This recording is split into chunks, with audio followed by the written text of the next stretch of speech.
still a load of Premier League games taking place this weekend. And of course, we've discussed some, we've given our predictions, and now it's time to do our analysis for the remaining games happening this weekend. And first off, Victor, we can forgive Aston Villa and Bournemouth, for losing to Liverpool and City, respectively. But who do you think is going to come out on top in a fixture between both sides, Villa v Bournemouth?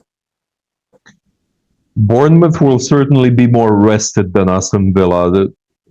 Those guys are playing tonight.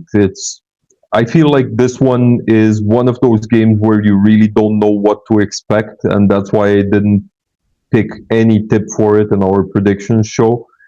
My thinking is that Semenyo, Krupi, and a couple of our others, they'll have a little bit too much energy for Villa to cope with. So if you force my hand to pick an outright winner, I'm leaning Bournemouth's way.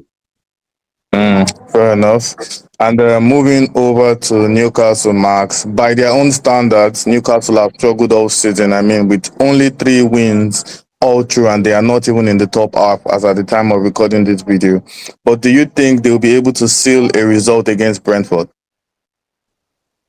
Honestly, I would probably even say that Brentford is the favorite here for me, especially because of the results, because Newcastle didn't win a single game away in Prem, and they scored only 2 goals in these 5 games. While Brentford, they lost only to Man City, they won against Liverpool, United, Villa twice, including the Cup, and drawn with Chelsea. So I would probably say I'm not expecting Brentford to lose at all, but probably even win.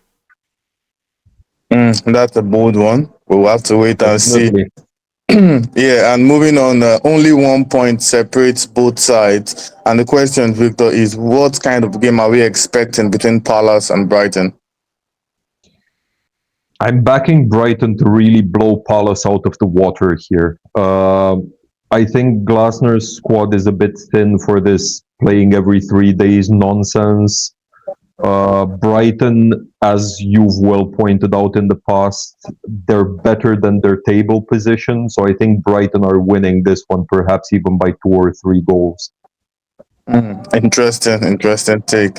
And just on a final note for this video, both sides have struggled all season, Max, but who is more likely to win between Leeds and Nottingham Forest? Well, probably a couple of weeks ago, say maybe Leeds. But currently, after their poor results and also Nottingham Forest finally winning against Porto in Europa League and drawing against United, it feels like there are slight favorites here. But I definitely expect both teams to score and a quite decent game. Yeah, I think Nottingham Forest have the slight advantage here because of the recent uplift in spirit. But it is the Premier League and anything can happen, as we already know. And of course, we'll be waiting to see how all the games play out in round 11, and we'll be sure to give all the best bits and talking points after the game week.